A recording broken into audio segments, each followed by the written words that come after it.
Hello students, welcome back again to my YouTube channel.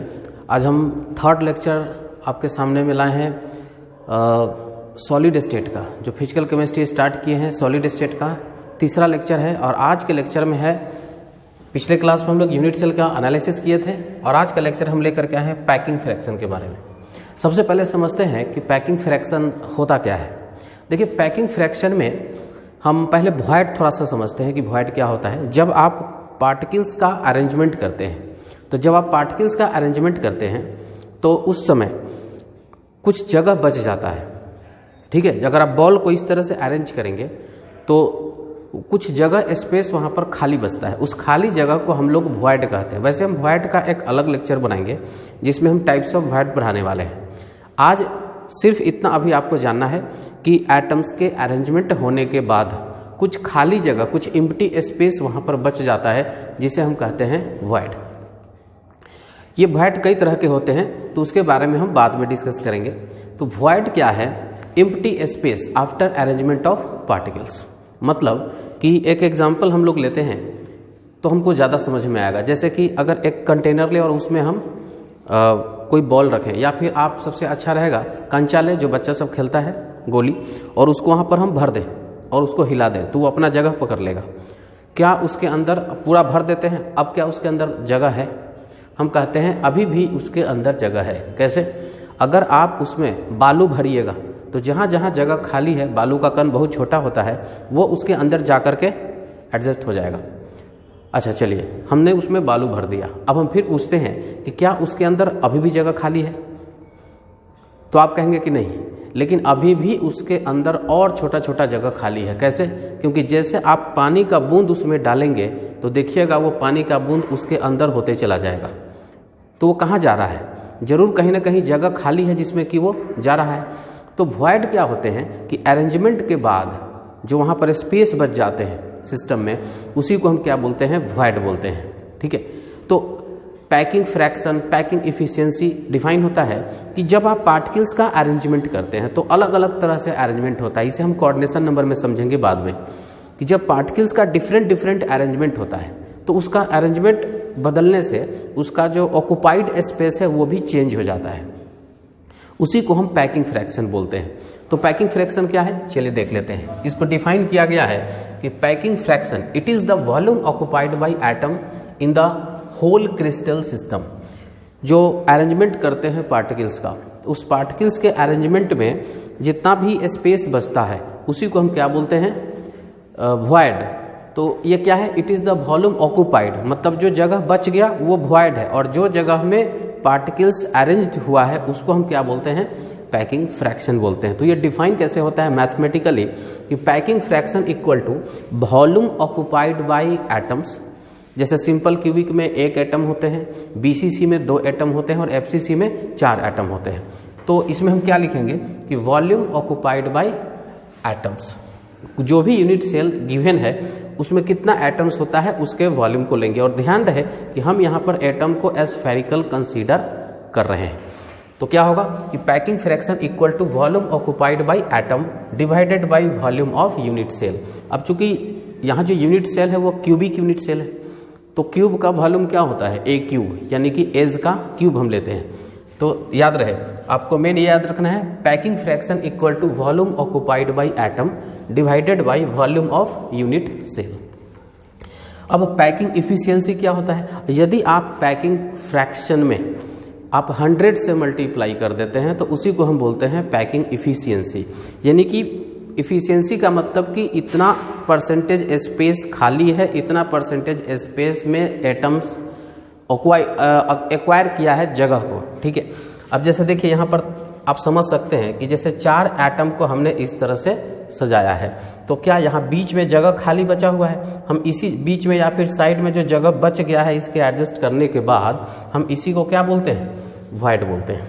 ठीक है, तो इफिशियंसी और फ्रैक्शन दोनों सेम चीज है। एक में हम परसेंटेज में देखते हैं जबकि दूसरा हम डेसिमल में देखते हैं। तो पैकिंग फ्रैक्शन होता क्या है? पैकिंग फ्रैक्शन होता है जो उसके अंदर जो जगह जिसमें कि एटम अपना जगह एक्वायर किए हुए है उसी को हम बोलते हैं पैकिंग फ्रैक्शन। और अगर परसेंटेज के टर्म में देखेंगे तो उसको बोलते हैं पैकिंग इफिशियंसी। चलिए अब आगे हम डिफरेंट यूनिट सेल लेकर के और उसके हम पैकिंग फ्रैक्शन और पैकिंग इफिशियंसी को कैलकुलेट करते हैं। Packing fraction in simple cubic unit cell. In simple cubic lattice atoms क्या होते हैं, उसके कॉर्नर एटम एक दूसरे को टच कर रहे होते हैं, और जो भी हो हमें यहाँ उसके नंबर ऑफ एटम से मतलब है। तो सिंपल क्यूबिक में नंबर ऑफ एटम्स होता कितना है, एक एटम्स होता है, जैसा कि हम बता चुके हैं प्रीवियस लेक्चर में। तो यहाँ लिखेंगे कि एज लेंथ इक्वल टू ए। तो इसका एज लेंथ क्या होता है, क्यूब के एज को हम लोग ए कंसीडर कर लेते हैं, तो उसका वॉल्यूम क्या हो जाएगा यूनिट सेल का, ए क्यूब। अब वॉल्यूम ऑफ एटम क्या होता है, चूंकि हम एटम को स्फेरिकल कंसीडर करना है, क्या है एटम को हम यहाँ पर स्फेरिकल कंसीडर करेंगे, और स्फीयर का जो वॉल्यूम होता है वो होता है 4/3 पाई आर क्यूब, जहाँ आर जो होता है एटम का रेडियस होता है। तो वॉल्यूम ऑफ यूनिट सेल हो गया क्यूब, ए क्यूब, ठीक है। यानी कि चूंकि वो क्यूब है यूनिट सेल हमारा, इसलिए एज का क्यूब कर दिए, वॉल्यूम हो गया उसका। और वॉल्यूम एटम का क्या होगा, चूंकि वो स्फीयर है तो स्फीयर का वॉल्यूम क्या होता है, स्फीयर का वॉल्यूम होता है 4/3 पाई आर क्यूब। तो यहाँ पर क्या है 4/3 पाई आर क्यूब, ठीक है। अब number of atom in simple cubic unit cell क्या होता है, 1 हो गया। अच्छा, तो अब ये जब सारा डाटा मेरे पास है तो चलिए यहाँ पर हम निकालते हैं पैकिंग फ्रैक्शन। पैकिंग फ्रैक्शन कैसे निकलेगा, तो volume occupied by atom by volume of unit cell. अब वॉल्यूम ऑक्युपाइड बाई एटम, तो एक ही एटम है और ये एक एटम जो है वो स्फेरिकल है, तो स्फेरिकल का वॉल्यूम क्या हो जाएगा 4/3 पाई आर क्यूब। तो यहाँ पर 1 × 4/3 पाई आर क्यूब, एक एटम है तो 1 से मल्टीप्लाई कर दिए 4/3 pi r cube. Volume of unit cell से डिवाइड देना है, तो वॉल्यूम ऑफ यूनिट सेल अभी हम लोग देखे थे एक क्यूब था, चूंकि वो क्यूबिक है तो एक क्यूब। अब हम लोग प्रीवियस लेक्चर में पढ़े थे relation between edge length and radius, description में उस वीडियो का लेक्चर का जो लिंक होगा वो गिवन होगा, आप वहां से देख सकते हैं। ए इक्वल टू 2r, क्या मतलब, क्या कि सिंपल क्यूबिक में एज लेंथ और रेडियस के बीच जो एक रिलेशन है वो होता है ए इक्वल टू 2r। यानी कि अगर आप रेडियस का 2 गुना करेंगे, अगर आप रेडियस का 2 गुना करेंगे तो एज लेंथ मिलता है आपको, चूंकि दोनों कॉर्नर्स एटम एक दूसरे को टच करते हैं इसलिए। अब 4/3 पाई आर क्यूब तो है, अब यहाँ पर हम ए के जगह पर क्या रख देंगे, 2r का क्यूब रख देंगे। अब इसको सॉल्व करेंगे। अब देखिए थोड़ा सा यहाँ पर हम इसको सॉल्व करते हैं। जब आप इसको सॉल्व करेंगे तो ये आ जाएगा 4/3 पाई आर क्यूब। एक मिनट, हम थोड़ा स्पेस लेकर के लिखते हैं, 4/3 pi r cube divided by 2r का क्यूब करेंगे तो 2 का क्यूब क्या हो जाएगा 8 × r क्यूब। अब r क्यूब से r क्यूब क्या हो जाएगा, कैंसिल हो जाएगा, और 4 से 8 कैंसिल हो जाएगा 2 टाइम्स, और ये हो गया π/6। और पाई का मतलब आपको पता होता है 3.14/6। तो इसको जब हम कैलकुलेट करेंगे तो 0.523 अप्रॉक्स आएगा, आप देख सकते हैं कैलकुलेट करके। तो ये निकल गया packing fraction. Simple cubic unit cell में जो पैकिंग फ्रैक्शन आएगा वो होगा 0.523, ठीक है। अब अगर हम पैकिंग इफिशियंसी बात करें तो अभी आपको बताया कि पैकिंग इफिशियंसी निकालने के लिए पैकिंग फ्रैक्शन इंटू 100 करते हैं। अब क्या करेंगे, 0.523 को हम मल्टीप्लाई कर देंगे 100 से, तो हमें मिल जाएगा 52 यहाँ पर 4 होगा, ठीक है, तो 52.4%। इसका क्या मतलब हुआ कि अगर 100% स्पेस की बात करें तो 100% में से 52.4% स्पेस जो है एटम के द्वारा यूज में हो रहा है, एटम के द्वारा यूज किया जा रहा है, और बाकी का जो 47.6% है वो ऐसे वेस्टेज हो रहा है, मतलब उसमें वो खाली जगह है, वहाँ पर कुछ भी नहीं है, ठीक है। तो मतलब, और जो खाली जगह है उसको क्या बोलते हैं, वॉइड बोलते हैं। तो अगर पैकिंग इफिशियंसी 52.4% है तो परसेंटेज वॉइड क्या हो जाएगा 47.6%, ठीक है। तो इस तरह से हम लोग सिंपल क्यूबिक यूनिट सेल में पैकिंग फ्रैक्शन या फिर पैकिंग इफिशियंसी कैलकुलेट करते हैं, और इसे हमें याद रखा जाना चाहिए कि सिंपल क्यूबिक यूनिट सेल में 52.4% होता है क्या, पैकिंग इफिशियंसी, और 47.6% क्या होता है, जगह खाली होता है, ठीक है। चलिए नेक्स्ट देख लेते हैं, packing fraction in BCC unit cell. अब सिंपल सा बात है, सिंपल क्यूबिक में एक यूनिट सेल था, यहाँ पर क्या होगा सिंपल क्यूबिक में एक एटम था यूनिट सेल में, और बीसीसी यूनिट सेल में 2 एटम होता है, एक बॉडी के सेंटर में और 8 कॉर्नर मिला करके 2 एटम होते हैं। मतलब इस यूनिट सेल में आपको 2 एटम है टोटल, ठीक है। अब 2 एटम है और एटम कैसा है, स्फेरिकल। एक स्फीयर का वॉल्यूम क्या होता है, 4/3 πr3, ठीक है। अब 4/3 πr3 जब है तो 2 एटम है तो टोटल वॉल्यूम क्या हो जाएगा, 2 इंटू कर देंगे उसको हम, तो यहाँ पर जो टोटल वॉल्यूम होगा 2 इंटू 4/3 πr3। यहाँ आप देख सकते हैं 2 इंटू 4/3 πr3।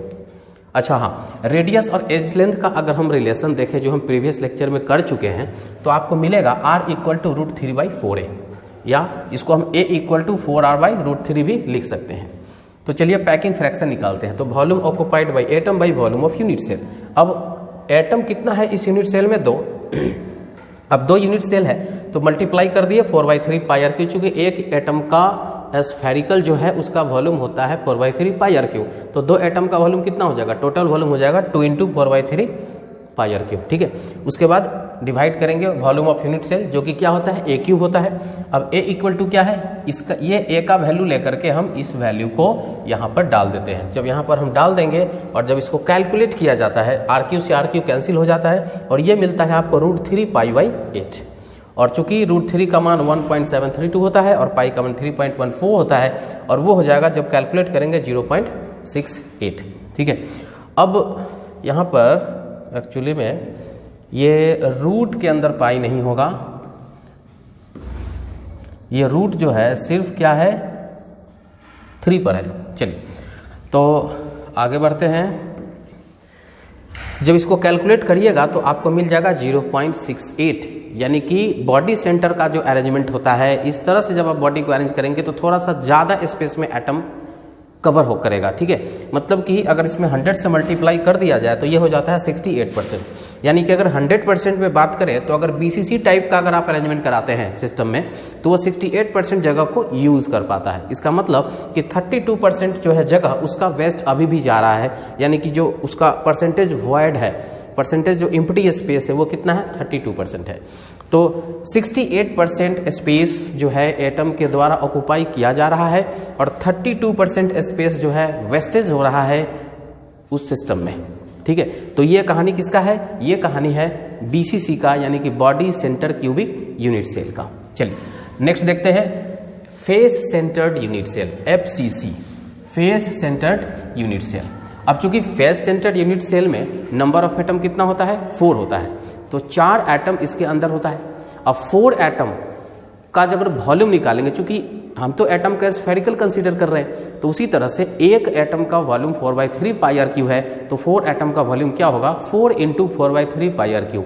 तो यहाँ पर 4 इंटू 4/3 πr3, और इसमें नंबर ऑफ एटम 4 है। रेडियस और एज लेंथ के बीच में रिलेशन प्रीवियस क्लास में हम लोग निकाल चुके हैं, वो आया था r इक्वल टू a/2√2, या फिर हम ये कह सकते हैं क्रॉस मल्टीप्लाई करके a इक्वल टू 2√2r, ठीक है। तो वॉल्यूम जो a³ हम लिखते हैं, तो हम वहां पर a के जगह पर 2√2, और सॉरी यहाँ पर r छूटा हुआ है, 2√2r का होल क्यूब हो जाएगा, ठीक है।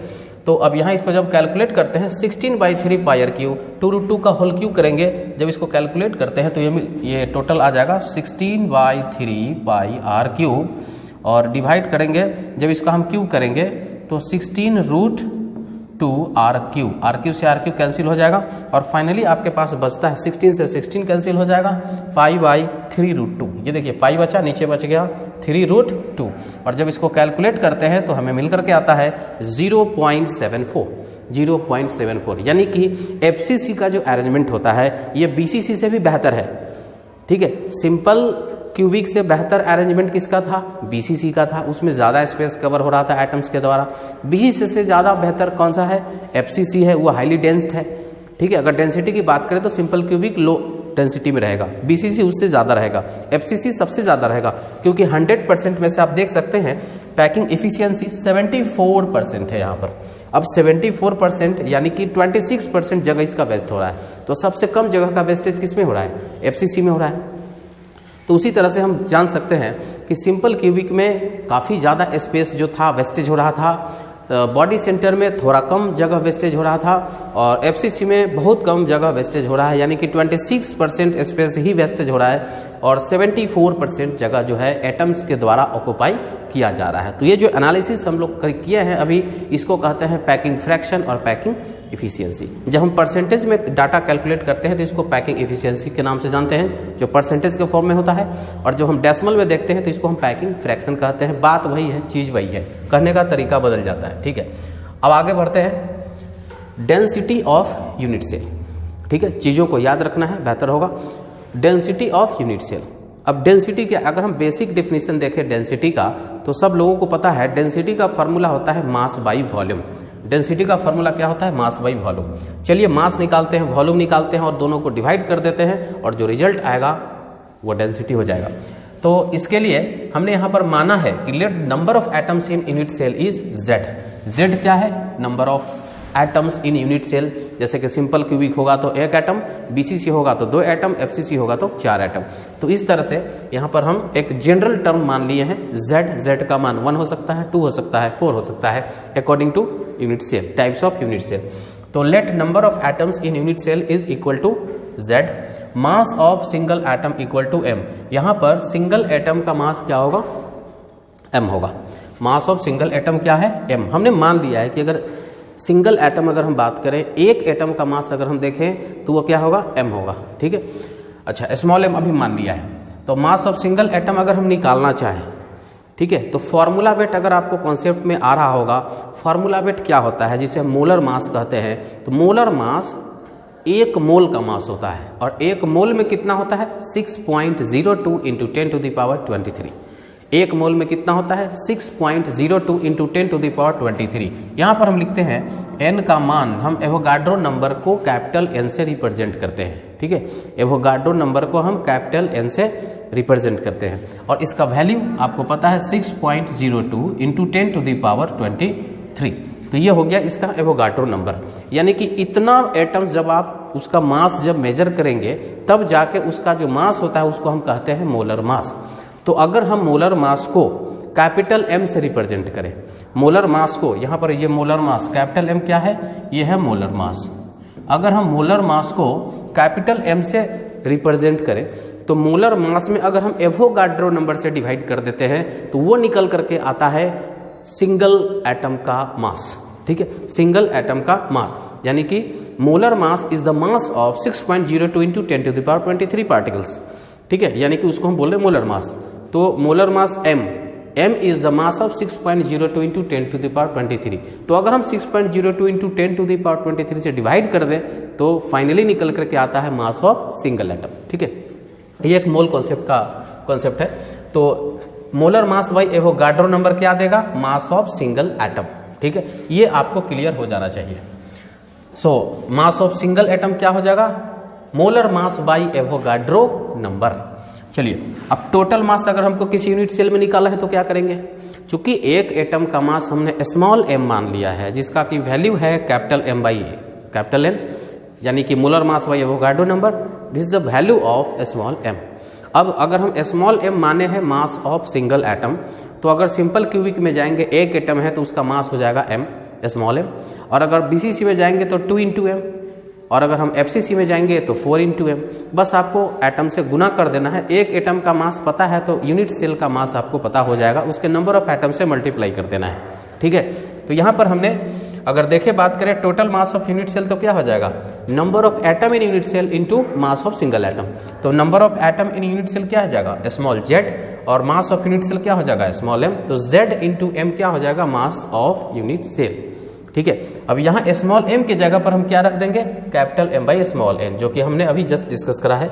तो ये निकल करके आ गया, क्या निकला? Total mass of unit cell, ये निकल गया। तो चूंकि हमको डेंसिटी निकालना है और डेंसिटी के लिए हमें मास चाहिए होता है और वॉल्यूम चाहिए होता है, तो अभी अभी हम लोग मास निकाल चुके हैं यूनिट सेल का। अब हम यूनिट सेल का वॉल्यूम की बात करेंगे। चूंकि वो एक क्यूबिक होता है, क्यूब होता है, इसलिए उसका वॉल्यूम हो जाएगा a cube. Simple cubic unit cell या जो भी है वो तो क्यूबिक फॉर्म में होगा, तो उसका वॉल्यूम क्या हो जाएगा? A cube.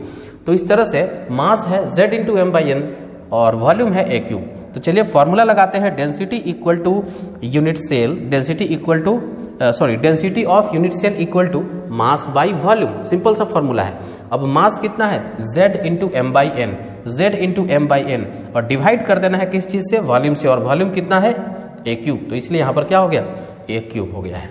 ठीक है, तो ये निकल गया। अब चलिए फॉर्मूला याद रखा जाना चाहिए। डेंसिटी को जनरली हम रो से रिप्रेजेंट करते हैं, तो रो यानी कि डेंसिटी ऑफ यूनिट सेल हो जाएगा Zm by AQN, Zm by AQN। याद कीजिए इसको, Zm by AQN। Z is the number of atom in unit cell, M capital M the molar mass, and AQ A is edge length, and N is Avogadro number is equal to 6.02 into 10 to the power 23। ठीक है, तो density का formula आपको पता हो गया है। ठीक है, अब एक छोटा सा सवाल इस पर देख लेते हैं। अगर हमारा क्वेश्चन कुछ इस तरह से मिलेगा तो कैसे हम लोग सोचते हैं इसमें। ठीक है, तो an element has body centred cubic यानी कि BCC structure with a cell edge of 288 picometre. मतलब कि एक क्यूब है, क्या है, एक क्यूब है जिसका, अगर ये एक ऐसा क्यूब हम बना दें, दिस इज अ क्यूब, और इस क्यूब का जो एज लेंथ है वो क्या है 288 पिकोमीटर, यानी कि इसका जो एज है ये क्या है 288 पिकोमीटर। तो हम इसका वॉल्यूम निकाल सकते हैं। वॉल्यूम का क्यूब कर एज का क्यूब कर देंगे तो क्या निकल जाएगा, वॉल्यूम निकल जाएगा।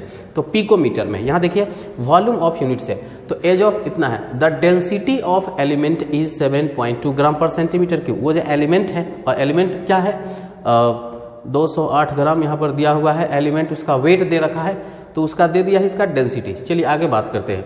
तो सबसे पहले क्या करेंगे, निकालना कि how many atoms are present in 208 gram of the element. देखिए क्वेश्चन को पहले आपको समझना है। First of all you should know what to do and how to do. ये पहले आपको समझना है क्वेश्चन में। ठीक है, लॉजिक समझना होगा, क्वेश्चन की भाषा को समझना होगा। क्वेश्चन क्या कहना चाह रहा है आपको कि N element has a body centred cubic, यानी कि जो एक एलिमेंट है जो कि अरेंज होता है किस तरह के यूनिट सेल में, BCC में। अब आपको यूनिट सेल बता दिया, मतलब कि आपको ये पता चल गया कि जो उसका नंबर ऑफ एटम्स होगा वो क्या होगा, जो नंबर ऑफ एटम्स होगा वो 2 होगा, क्योंकि BCC में नंबर ऑफ एटम 2 होता है। चलिए वॉल्यूम ऑफ यूनिट सेल पहले हम निकालते हैं। तो वॉल्यूम ऑफ यूनिट सेल कैसे निकलेगा, ए क्यूब करके। ठीक है, एक बार फिर से क्वेश्चन को देख लीजिए। एलिमेंट का BCC में अरेंजमेंट हो रहा है जिसका एज लेंथ कितना है 288 पिकोमीटर। तो दिमाग में रखना है कि इसका हम वॉल्यूम निकाल सकते हैं, ए क्यूब कर देंगे तो निकल जाएगा। रहा बात पिकोमीटर का, तो पिको को आप वैल्यू यहाँ पर रख दीजिए। पिको का वैल्यू 10 to the power -12 होता है। बस आप पिको का वैल्यू रख दीजिए, मीटर में आ जाएगा। हम लोग SI यूनिट पर काम कर लेंगे। आगे बढ़ते हैं। The density of the element is, density दे रखा है, डेंसिटी दे रखा है, कहीं भी काम पड़ेगा density equal to mass by volume, ये सब चीज हम लोग लगाते रहेंगे। How many atoms are present in 208 gram of element. चलिए इसी को अब निकालने का कोशिश करते हैं। पहले तो मेरे दिमाग में ये आ रहा है कि हम पहले ये जो यहाँ एज लेंथ दिया है, हम फटाफट इसका क्या निकाल लें, वॉल्यूम निकाल लें। तो हम सबसे पहले इसका वॉल्यूम निकाल लेते हैं। तो एज लेंथ है 288 पिकोमीटर, तो हम 288 पिकोमीटर का क्यूब कर देते हैं, और पिको को लिख सकते हैं 10 to the power -12, और ये आ जाएगा मीटर। और अब होल क्यूब कर देंगे, अब होल क्यूब कर देंगे। अब मीटर को हम बदल लेते हैं सेंटीमीटर में, तो ये हो जाएगा 10 to the power, deci centi होता है, 10 to the power -10 मीटर। इसको कन्वर्ट किए, इसका क्यूब है। अब ये सेंटीमीटर क्यूब अलग हो जाएगा, और जब इसको क्यूब करेंगे तो 10 to the power -30 होगा।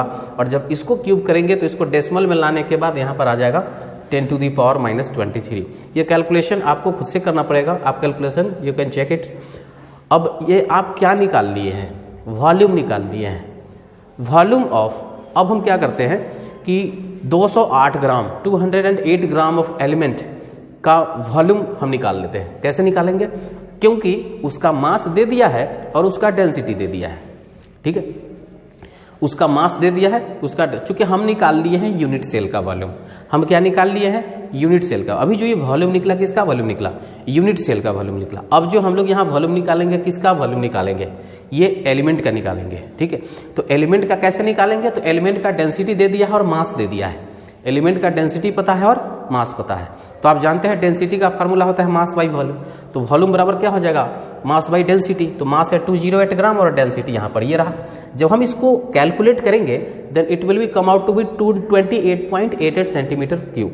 ठीक है, 28.88, इस तरह से 28.88 सेंटीमीटर क्यूब। अब ये वॉल्यूम किसका है, this is the volume of element and this is the volume of unit cell.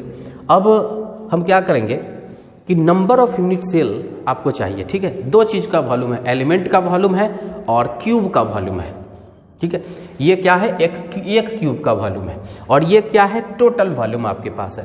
तो इतने वॉल्यूम में कितने क्यूब आएंगे, पहले हमको ये फाइंड आउट कर लेना है कि ये एक बड़ा वॉल्यूम है, इतना सा वॉल्यूम में यानी एलिमेंट का वॉल्यूम ज़्यादा है, ठीक है, एलिमेंट का वॉल्यूम जो है उसमें कितना क्यूब एडजस्ट होगा। तो हम क्या करते हैं कि एलिमेंट के वॉल्यूम में, ध्यान दीजिएगा, एलिमेंट के वॉल्यूम में क्यूब के वॉल्यूम से डिवाइड कर देंगे। तो जो निकालना है उससे डिवाइड करना होता है। आप लोग पढ़े होंगे मैथमेटिक्स है कि जिसका निकालना होता है उससे डिवाइड करते हैं। तो यहाँ हमें number of cubic unit cell निकालना है, तो हम उसके वैल्यू से क्या करेंगे, डिवाइड कर देंगे। अब जब हम 28.88 सेंटीमीटर क्यूब से जो यहाँ वैल्यू निकला है इससे अगर हम डिवाइड कर देते हैं तो ये निकल करके आएगा नंबर ऑफ यूनिट सेल। ये क्या निकल करके आएगा, number of, the number of unit cell in this volume equal to this. अब जब इसको कैलकुलेट करेंगे तो आपको मिलेगा 12.08 into 10 to the power 23 unit cell. ये कैलकुलेट करने का चीज़ है, आप खुद से भी कैलकुलेट करेंगे, ठीक है। अब जब निकलेगा तो जैसा कि आपको पता है कि एक बीसीसी में कितना एटम होता है, 2 एटम होता है। 1 BCC unit cell has 2 atom. तो मेरे पास कितना बीसीसी यूनिट सेल है, आप ये देखें, आपके पास है इतना यूनिट सेल, आपका number of BCC unit cell क्या है, 12.08 इंटू 10 टू द पावर 23। तो एक एटम मतलब एक यूनिट सेल में 2 एटम होता है, तो इतने यूनिट सेल में कितना एटम होगा, तो 2 से मल्टीप्लाई कर दीजिए, आपका आंसर तुरंत निकल जाएगा। इसीलिए हम 2 से उसमें मल्टीप्लाई कर दिए यूनिट सेल में, और टोटल नंबर ऑफ एटम यहाँ पर निकल करके आ जाता है, ठीक है। आई थिंक आपको क्वेश्चन समझ में आया होगा। अब हम एक अगला क्वेश्चन देख लेते हैं। अब फिर से कभी भी केमिस्ट्री का क्वेश्चन अगर बनाना है तो हमें सबसे पहले उसके लॉजिक को समझना होगा, ठीक है। सिल्वर फॉर्म सीसीपी लैटिस, भाई CCP cubic closed pack FCC को कहते हैं। अगर नहीं बताए हो हम तो अभी हम बता देते हैं, सीसीपी का मीन्स क्या होता है, एफसीसी। जब हम कोऑर्डिनेशन नंबर पढ़ा रहे होंगे ना, वहाँ पर जब हम पूरा क्लासिफिकेशन जिसे में करेंगे कोऑर्डिनेशन नंबर का, वहाँ पर हम इस चीज़ को मेंशन करेंगे, एससीपी सीसीपी, बस दोनों का मतलब एफसीसी होता है, face centred cubic unit cell से बनता है सीसीपी, ठीक है। तो मतलब कि सीसीपी लिख दिया, मतलब कि एफसीसी आपको पता हो गया, मतलब कि इसमें नंबर ऑफ एटम क्या हो जाएगा, 4 हो जाएगा। इसमें नंबर ऑफ एटम क्या हो गया, 4। तो silver form CCP lattice and X-ray study, जो एक्सरे, जैसा कि आपको बताए थे कि सॉलिड स्टेट का एनालिसिस कैसे करते हैं, एक्सरे डिफ्रैक्शन से करते हैं। तो silver form CCP lattice and x ray studies of its crystal show that, मतलब एक्सरे से देखा गया इसको तो पाया गया कि edge length of unit cell is 408.6 picometre. जब इसको एक्सरे से देखा गया तो उसका जो एज लेंथ था वो क्या था, 408.6 picometre. Calculate the density of silver, जबकि उसका एटॉमिक मास यानी कि कैपिटल एम मोलर मास दे रखा है क्या, 10.9। यू का मतलब होता है एटॉमिक मास यूनिट, यानी कि एक एटम का मास, सिंगल एटम का मास ये दे रखा है, ठीक है। चलिए अब थोड़ा क्वेश्चन को बनाने का कोशिश करते हैं। वैसे निकालना क्या है, डेंसिटी। तो डेंसिटी का फॉर्मूला अभी आपने देखा है, Z into M divided by AQ/N, ठीक है, वो फॉर्मूला लगाएंगे। लेकिन हमारे पास ही पूरा डिटेल्स होना चाहिए कि Z क्या है, M क्या है, ये सब होना चाहिए। चलिए, since the lattice is CCP, हमने पूरा लिखा है यहाँ पर कि since the lattice is CCP, so number of atom in unit cell is 4। Atoms होना चाहिए, number of atoms in unit cell is क्या, 4। चूंकि सीसीपी है और सीसीपी का मतलब होता है एफसीसी, और एफसीसी में नंबर ऑफ एटम क्या हो जाएंगे, 4।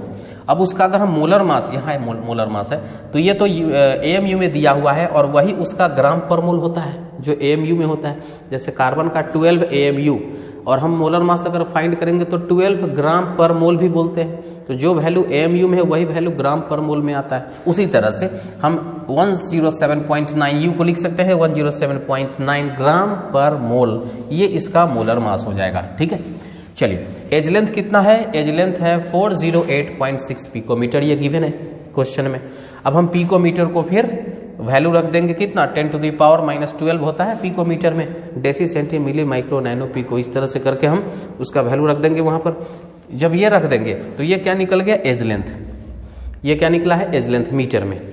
अब हम यहाँ पर देखते हैं कि डेंसिटी क्या रहेगा, डेंसिटी इक्वल टू जो फॉर्मूला यहाँ पर हम लोग के पास होता है Zm/AQN। अब Z क्या है, नंबर ऑफ एटम, जैसा कि सीसीपी है तो इसमें नंबर ऑफ एटम 4 होंगे, तो तो यहाँ हम 4 लिख दिए, इनटू मल्टीप्लाई करेंगे, मल्टीप्लाई कर लेते हैं उसके कौन चीज़ से, मोलर मास से। तो चूंकि मोलर मास यहाँ पर ये है, ठीक है।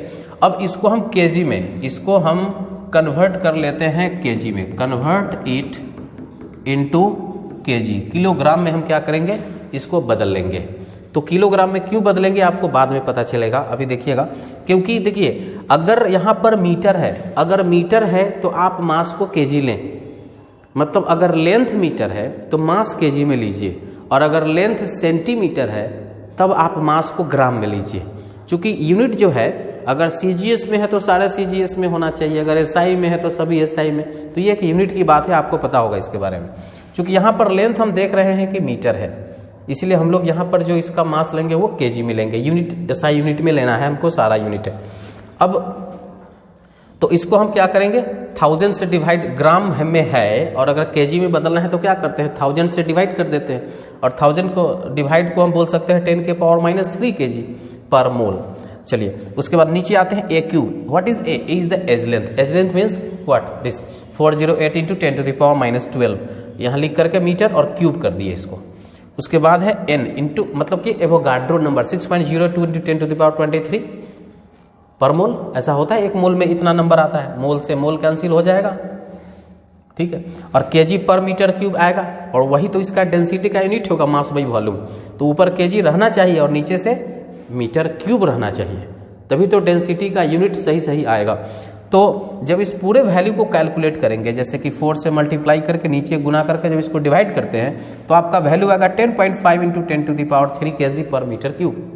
और ये जो केजी पर मीटर क्यूब है, it is the unit of density, unit of density, ठीक है। अब हम इस 10 to the power 3 को अगर हम, मतलब इस वैल्यू को अगर हम ग्राम में चेंज करें, जब हम इस वैल्यू को ग्राम पर सेंटीमीटर में क्यूब चेंज करेंगे तो आपका आंसर आ जाएगा 10.5 ग्राम पर सेंटीमीटर क्यूब, ठीक है। तो आई थिंक आपको समझ में आ रहा होगा, क्वेश्चन के लॉजिक को समझना है कि क्या आपसे पूछा जा रहा है और क्या आपसे डिटेल्स क्या दिया हुए हैं उसके, और जो डाटा सही से नहीं दिया हुआ है पहले हम उस डाटा को यहाँ पर कैलकुलेट करते हैं, लिखते हैं, और अपने आप इजीली हमें वो चीज़ निकल करके आ जाता है, ठीक है। तो आई थिंक आपको समझ में आ गया होगा। आज के लेक्चर में इतना ही, और हम फिर मिलेंगे अगले क्लास में। और अगर आपको ये समझ में आ रहा है then please share and like and support my channel. Thank you very much.